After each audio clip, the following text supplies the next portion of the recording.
When you walk into Spa and you look to your left and you see a Rouge and Radeon, it is by far one of the scariest corners you can really see. The elevation, the compression at the bottom, everything about it. Every time you go through there, you're virtually holding your breath. Rear tires are gone, so watch out for bunchers and everything, guys. Yeah, no problem. Yeah, before I know it, the car has dropped down. I can't turn, I can't really even slow down the car. It's just going straight for the wall.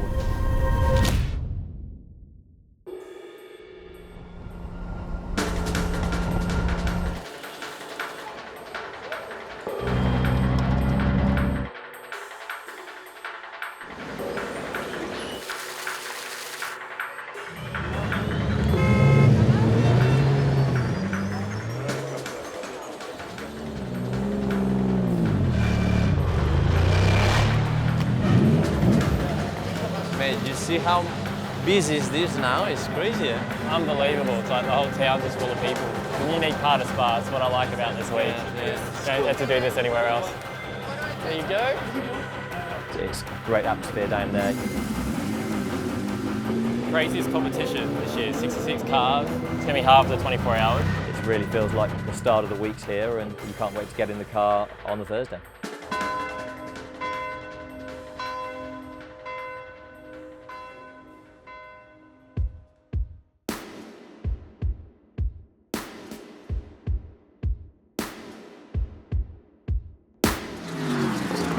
I've done this 24-hour race so many times, and this place is a tough place, and I would be so delighted to win.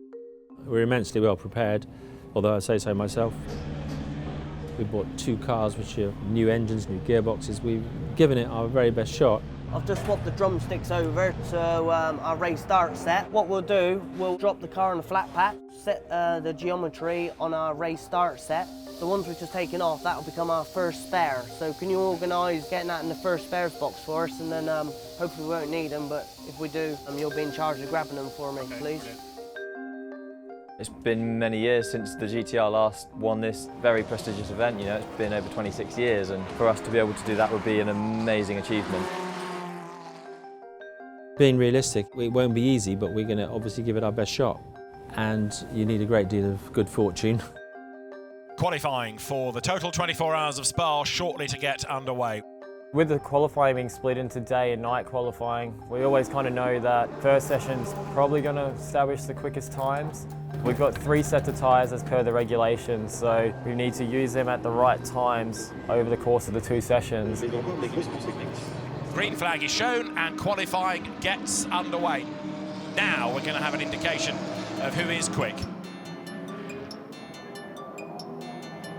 2:18.6, of course he knows the team, knows the car, knows the circuit. Right, you're on board now with Lucas Ordonez. Oh, Lucas, I think he was just a little bit cautious as he came over the top of Radio, took a big chunk and he's pulled over to the right, and he knows that this lap has been again compromised. Let's cars go through. I started the qualifying, the first one, and suddenly something went wrong. I pit again on the garage to see if the mechanics can fix the car. The other major consideration, of course, is to get through this without any damage, so the teams don't have terribly long a night and an arduous morning before that warm-up session. In theory, the times ought to come towards the end when it's a bit cooler, but of course the light fades. Lucas is out there and just put the new tyres on, and unfortunately there's some form of an engine gremlin that keeps rearing its ugly head, and unfortunately we're just having to keep coming back in the box, and we're wasting some tyres, which is extremely frustrating. We've just finished qualifying 1, and to be honest it went pretty well. We ended up P27. For us that's a stepping stone to moving into night qualifying. Car 23 had a small problem just at the wrong moment when it was on its new tyres. That's all it takes to wreck the lap. We've ended up in P34, which is not where we want to be. So just about to head into Q2, we've got some new rubber onto the car. We made some few minor tweaks to the car, and I'm feeling really confident to make it into Superpole. It's now night qualifying and we're quite excited for this next one. Matt's doing really well, he's got some really good pace. So this first push lap, I need to go hard. I need to go maybe like 95%. So I'm going down into Eau Rouge. I've taken a bit of curb on the inside. And I think as I've gone over this curb, I've actually slipped the tyre. I knew as soon as I came off that curb something was wrong. Oh, somebody off by the Nissan. It's a Nissan, yeah. That's going to be a red flag as well. It will be. Is that 22? It is. It's 22. Is that Matt Parry? It's Matt Parry at the wheel of it. Well, as a team manager, the only thing that you ever constantly worry about is obviously someone getting hurt. You're really worried about everyone being okay. Had a major incident in the exit of Eau Rouge. You can see all the liquid that's come out of the front of it. Big damage. Yeah, that hurts. I mean, just your whole body, the energy that suddenly is transferred all the way through.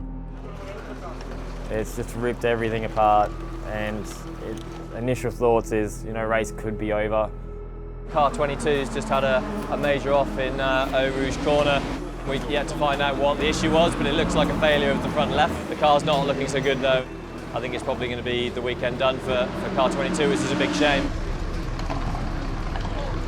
So first thing, Matt told us on the radio that he was okay, and that was obviously our first concern, and it was just such a big impact, so you just never know what kind of strain that'll take on him, but he was able to get out of the car himself, which is a good sign, and then went straight to medical, so they'll check him over and make sure he's okay. Damage looks massive. We're really not sure as to where that leaves us for the race.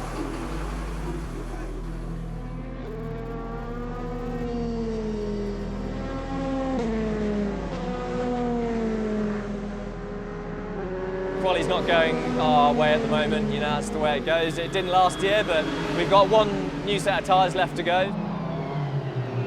Nissan have bounced back after the loss of one of their cars.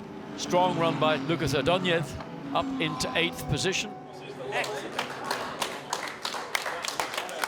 Lucas has just absolutely smashed a lap. A lot faster than we've been here before, so he's done a stunning job, and we've managed to end the session in P9, so we're firmly inside the top 20, which is the main thing now. We're in Superpole. So it's crazy what can happen in the motorsport world. As simple as one pit garage. On our side, we've got a bit of despair and shock. 23 with Lucas has performed the best lap we've ever seen with the Nissan GT-R around Spa, and has been able to secure a position into Superpole. I got out of the car. It was amazing to see all the team, all the boys, all the mechanics, all the team managers really happy. Really fantastic feeling. We've got some good news. They've approved us. We have a spare car to use. Yes, it's a bit of a race against the clock now. To the actual start of the race, it's only 41 hours, so these guys I think are in for a really long night. I know that they'll be working as hard as they can and try and get back into this race, but being on that grid is going to be an achievement at this stage.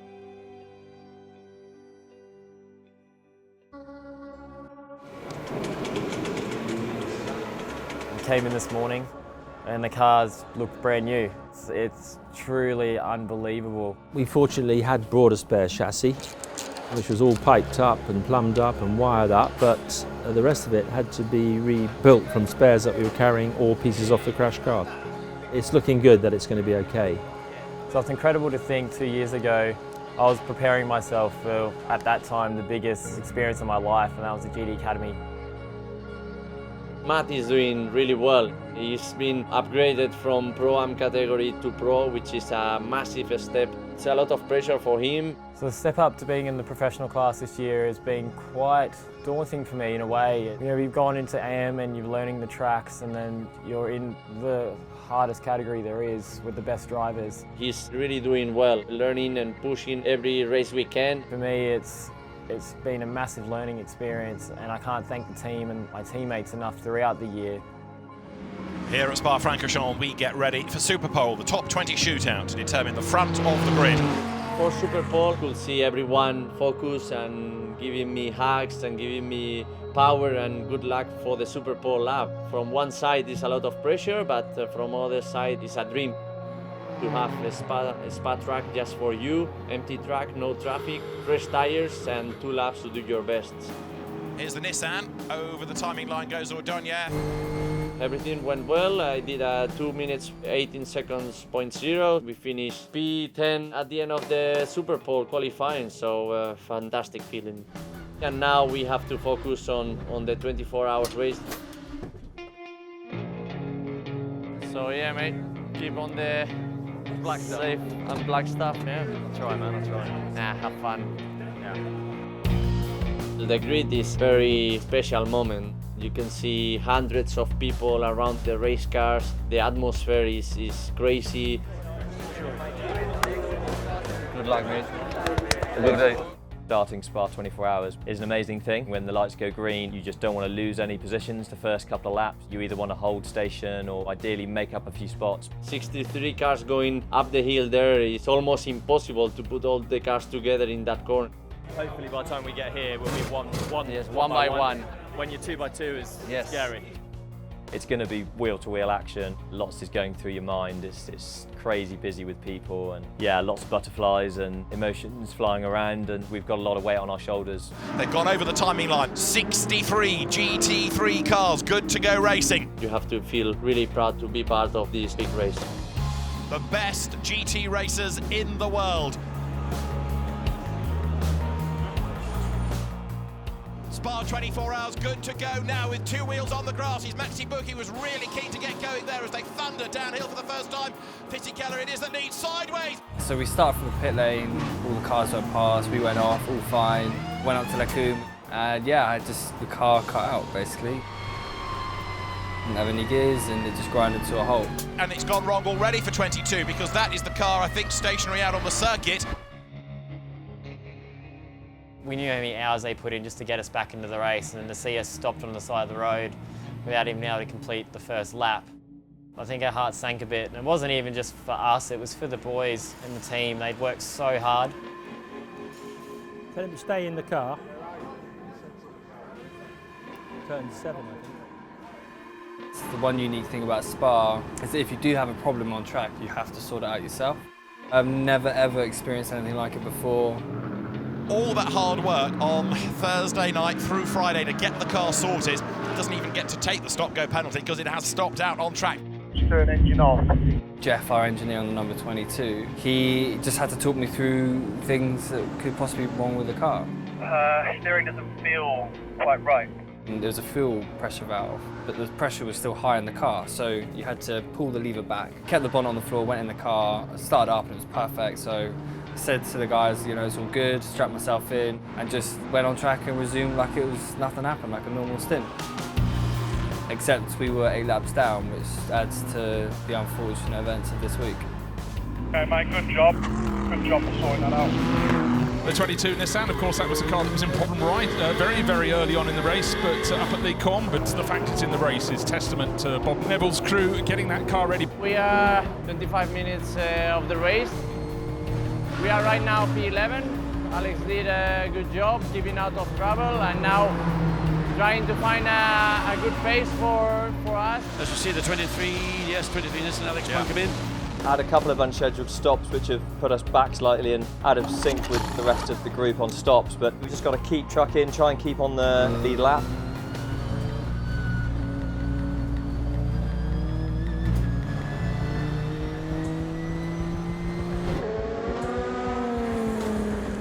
Your race leader, Lucas Ordonez. With other cars having to pit and us being able to stay out a couple of laps longer, took over the lead. Great to run up front, you get comfortable with the pace, and that's actually a pretty good strategy right now to be a little bit off of the leader's schedule, which gives us some flexibility in case a full course yellow comes out or any other incident comes out. Oh dear, we've had a big one. Oh, massive Ferrari. Oh, that's big. And that's to Eau Rouge. Big impact. Before Parry got in the car at the end of my stint, there was a massive accident at the top of Eau Rouge again. After that is, I think we'll be seeing a safety car for that one. We'll go to full course yellow, I am sure of that. Wasn't sure how that was going to affect Parry. Getting back in the car felt a bit strange to jump in that car after I crashed into Eau Rouge at 100 miles an hour. To overcome that, and I got to just forget about that. I suppose my dad would like me to say it was the same as golf, isn't it? You've got to forget about your last swing, if it's a bad one, that is. Thankfully, he's got in the car and he's just back to business. He's such a professional, he's got so much experience.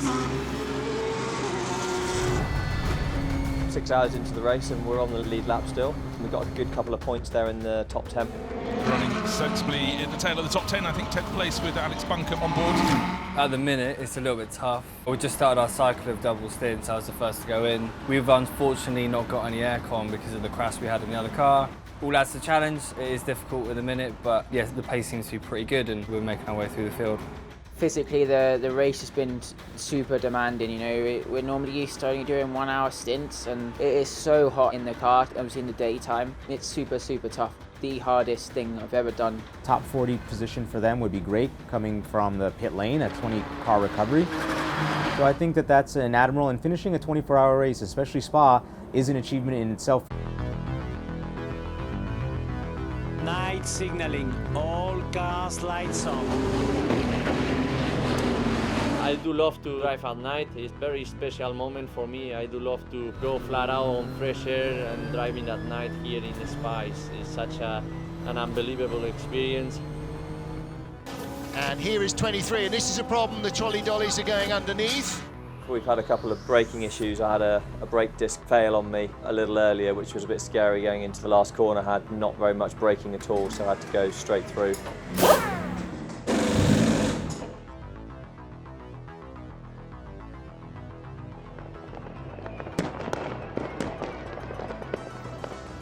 The night time, it's like that glare is actually the hardest thing to get used to. Even had fireworks in the middle of my stint.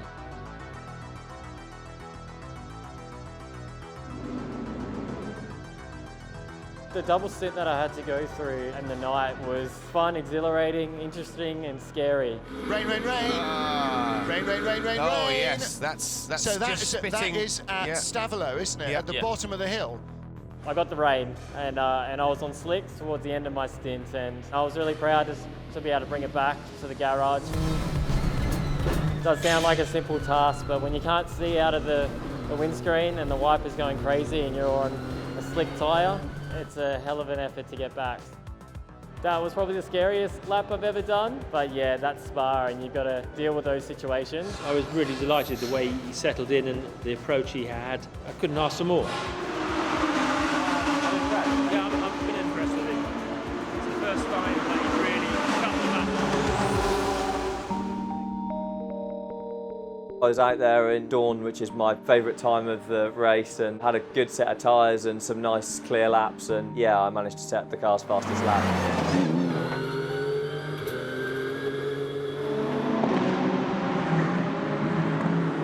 When it's sunrise, you realise this is really 24 hours. It's just incredibly difficult. You're starting to really feel physically and mentally how tough this is. It had been like 12 hours and we gained around 35 positions. It's been such a roller coaster of emotion. I've managed to get half an hour's kip and it's still not over yet. We've still got quite a lot to play for, and it's pretty remarkable that this car that the team have put together has actually turned out to be quite a weapon.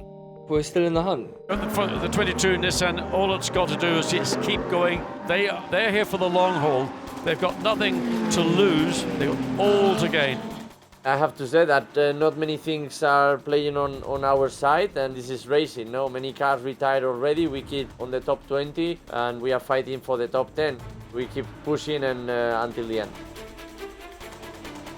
Gio's 16th at the moment. He's got 2 Pro-Am cars ahead of him. Keep on chipping away. Something's broken because I can't. It's pulling when I go to accelerate. I can't accelerate it. It's wanting to wheel spin. Box now, stay in the car, box now. We're going to fuel and pull in the garage, stay in the car.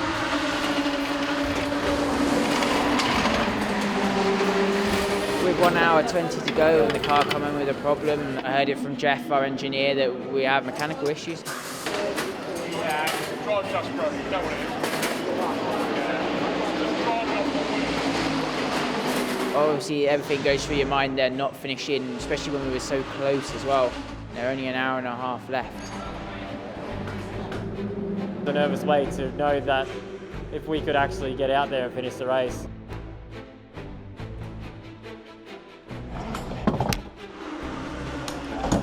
The common theme is never give up, because things go wrong and you think that we're out of it, we're done for, but if you can get back in the game, it can pay dividends. Well, I feel for the team. They just work so hard. They replace the gearbox in 20, 30 minutes. and got us out there to finish. Last lap. The clock has beat down to nothing. We've got to the 24-hour mark. This is the final lap. This is the final sequence of corners.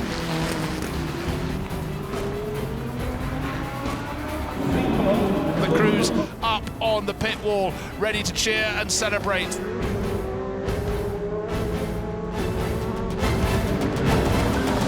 Yes! Well done. Done, mate. Well done. Did it the hard way. Catchy. The backside gearbox change in the last hour. Mega. Well done, mate. Brilliant. Bringing it home. Well done, guys. Mega job. First of all, it's great to get car 23 to the flag in a pretty good position, to be fair. We ended up P12, which was a great effort considering our unscheduled stops that we had. About 24 hours and doing it the hard way. This team for sure put in the effort today and deserves a great round of applause for their efforts. Both the 23 and 22 car finishing very respective positions in 12th and 18th in class. This has definitely been the hardest race ever by miles. Like, there's not even anything that even comes close to it. You're pushed to the limits, team, drivers, the car, elements, everything. It's been, I think, the hardest Spa 24 hours for me. Really proud right now for the team. No, they did an amazing job. From another side, I feel really frustrated because we had really good car to finish in the top 10, but unfortunately we had so many problems. So yeah, that's part of this game. Sometimes you are lucky, sometimes not. It's been an amazing learning curve again. I feel like a different driver. And yeah, I hope that I get to come back and compete in the 24 Hours of Spa again with this amazing team. When you do take the checkered flag in very creditable positions, you think, well, we have done that. There's people who are coming away from here with nothing.